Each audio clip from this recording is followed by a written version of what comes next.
김영배 위원님 질의해 주시기 바랍니다. PPT 좀 올려주세요. 장관님, 저런 사진 보도 많이 보셨죠? 네네. 그 언론인을 공격하는 일이 벌어졌어요. 저는 제가 언론사에서 일을 하던 이래로 지금까지 한 40여 년 만에 처음 봅니다.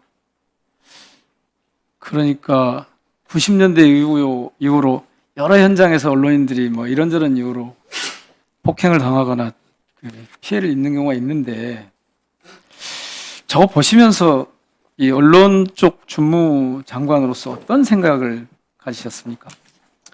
뭐 안타깝고 갑갑하지요, 사실은.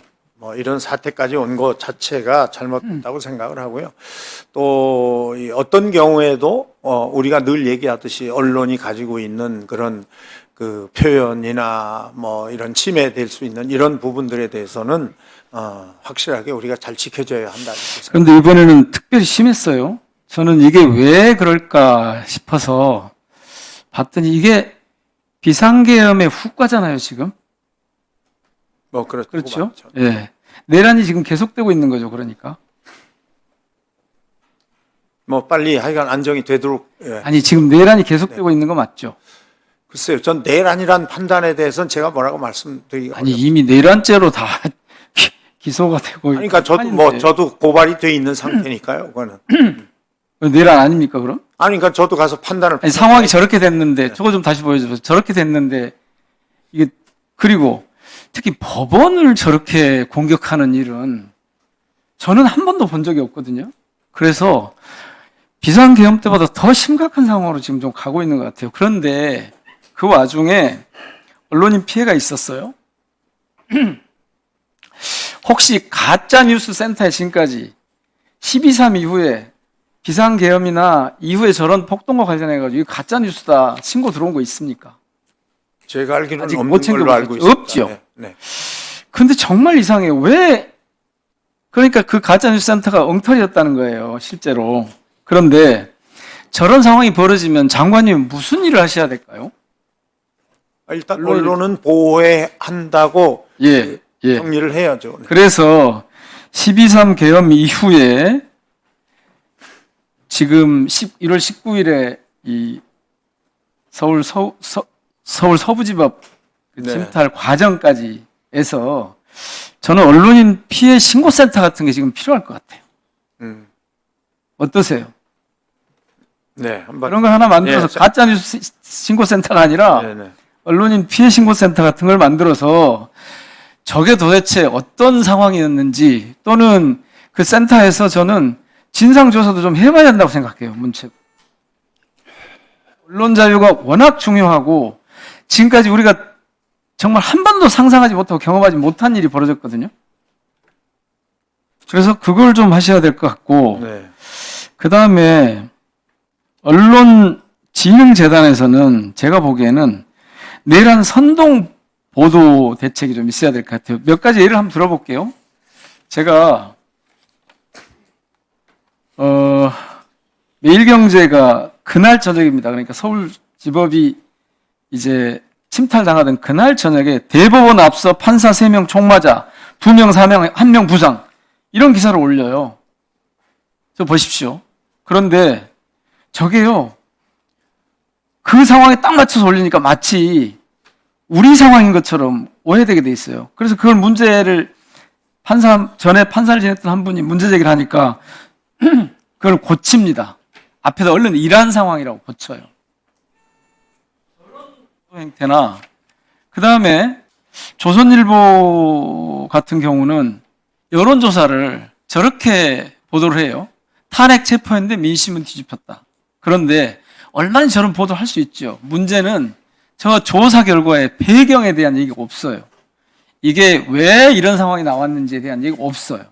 그러니까 이거는 언론이라고 하는 도구를 이용해서 일종의 이 여론을 왜곡하는 그런 일을 아주 심란하게 하고 있는 거거든요. 그래서 언론진흥재단 쪽에서는 내란 선동 보도 이 분석하고 대책 같은 걸 좀 고민을 좀 해야 될 것 같은데요. 혹시 재단 대표님, 이사장님 나와 계십니까? 오늘 안 나오셨습니까? 오늘 아마 출석 그것도 같이 좀 네. 문체부에서 장관님께서 좀 하셔야 될 것 같습니다. 언론 자유를 침해하자거나 보도에 간섭하자는 게 아니고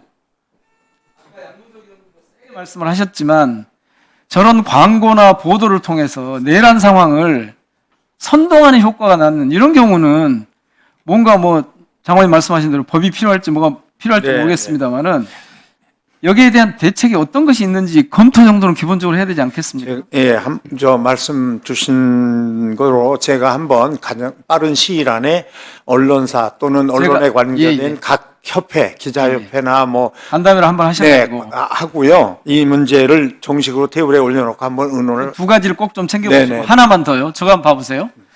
저 흐림 처리한 그 영상 좀 올려줘 보세요. 아니, 예. 자, 그 다음에 이 흐림 처리하지 않은 영상을 좀 보여주십시오. 저 폭도들을 전날 저 폭동의 이 가담자들에 대한 보도가 있는데 저 사람들은 전부 다 흐림 처리를 해서 보도가 특히 영상 쪽에서 이게 좀 심했는데요. 폭동 현장을 생생하게 전달하는 대신 이들이 보호 대상인 것처럼 흐림 처리를 해요. 그러다가 문제가 되니까 이걸 다시 이제 제대로 보도를 하는데 이게 극우 폭동 세력들의 초상권 보호 대상이 될 수 있습니까? 지금 법원을 침탈한 극우 폭동 세력들의 초상권 보호 대상일까요, 아닐까요? 글쎄요, 뭐 그거는 아니겠잖아요. 어떤 아마 언론사가 또 자체적으로 그런 아닙니다. 이거는 한국영상기자협회가 발간한 영상보도 가이드라인이 있어요. 네. 그리고 법원의 시위보도에 관한 판례도 있습니다. 이런 범인들은 초상권 보호 대상이 안 되거든요. 그런데도 저런 상황이 계속됐습니다. 지금도 그러는 쪽이 있고요. 이거 역시 언론중재위에서 시정 공고를 반드시 해야 됩니다.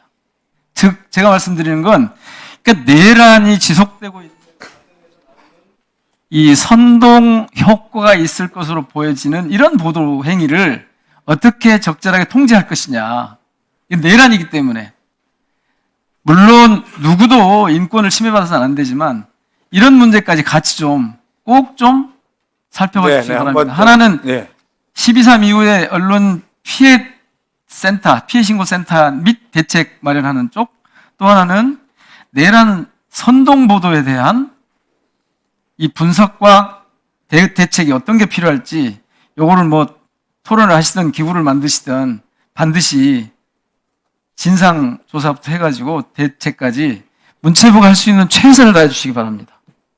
네, 한번 약속해 현장 의견을 충분히 수렴해 보겠습니다. 그리고 아까 말씀 주신 광주 전남 지역 여행업체도 제가 아직은 못 만나고 우리 차관하고 실무자들이 만났거든요. 그래서 가까운 시일 안에 그 부분도 한번 직접 만나서 다시 한번 할 수 있는 통상적으로 할 수 있는 거 말고 특별한 재난 상황이 벌어졌기 때문에 의사소통을 좀 해보겠습니다. 직접적이고 즉시적으로 할 수 있는 그런 지원 대책을 꼭 좀 알겠습니다. 마련해 주시기 바랍니다. 고맙습니다. 예,